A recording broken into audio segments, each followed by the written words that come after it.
So we're back with Tamora Pierce's third series, The Protector of the Small, following Caladri of Midlands. Caladri is a little strange. She grew up in Yamane, which is Japan, where her parents were ambassadors. As a result, she learned to hide her emotions and fight with a glaive. She was raised as a female warrior, the only problem being Tortall isn't quite ready for her yet. You'd think after Alanna and Dane single-handedly saved the realm, people would be a little more open to a female knight, but that is a big, tall glass of nope. People are still claiming that Alanna used witchcraft to win her shield, and they're afraid that she's gonna help Kel do the same thing. Morons! Don't they know that Alanna is one of the most awesome, straightforward, magical people to exist in this magical... And then they made me their chief.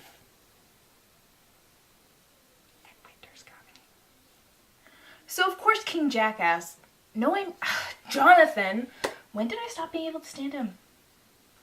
Puts Kel on probation. If she cannot make the standards of her knight training master and keep up with the other pages in her first year, he can kick her out.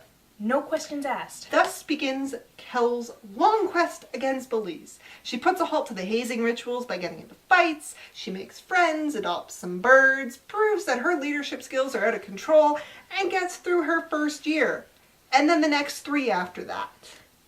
Because she can't have any contact with Alanna, she becomes squire to Raoul, Alanna's childhood friend. And before you know it, Kel is a knight with a big role in the Scanran War, which we didn't mention.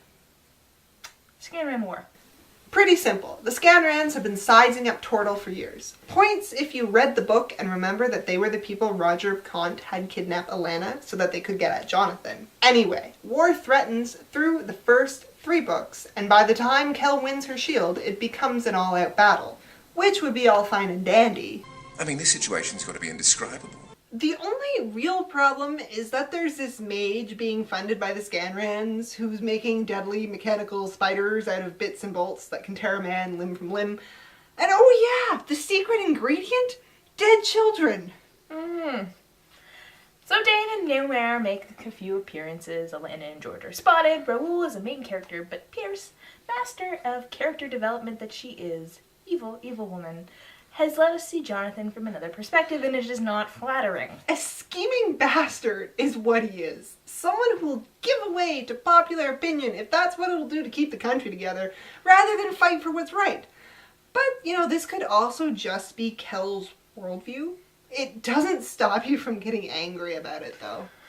What happened to the King Jonathan who would have been like, you're being ridiculous, take a long walk off a short pier? Or who would have married Alanna and said to hell with everyone else? The road to power is paved with hypocrisy.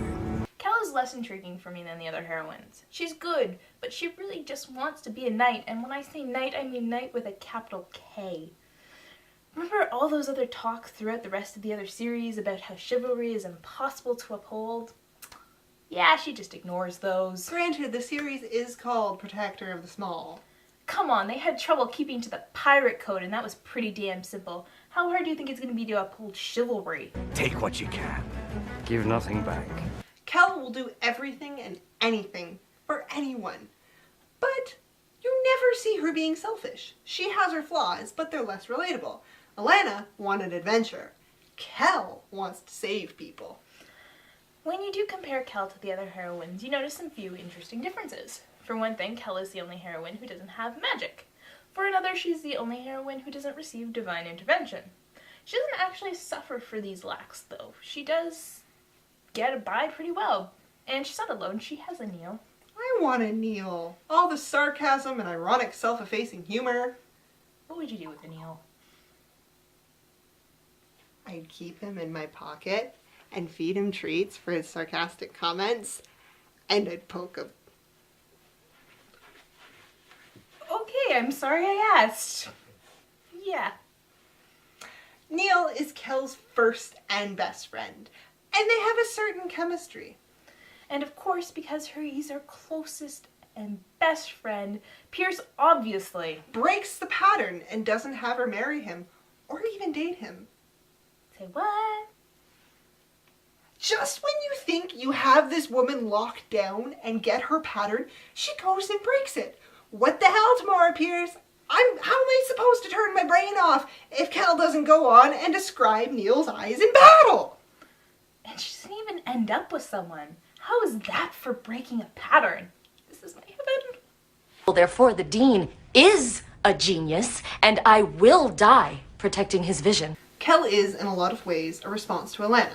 Alanna had it easy. Sure, she had to overcome physical weaknesses, like being smaller than everyone else, but ultimately she was judged as a man. Kel can't hide. She's constantly under everyone's scrutiny as the first out female knight. People are always questioning her abilities just because she's a woman, which prompts some interesting critiques about what it's like to be a woman in power. Mistress, have you ever noticed that when we disagree with males, I hesitate to say men, or find ourselves in positions over males? The first comment they make is always about our reputations or our monthlies. Kel looked at the man who was momentarily speechless. If I disagree with you, should I blame it on the misworkings of your manhood? Or do I refrain from so serious of an insult? She made a face.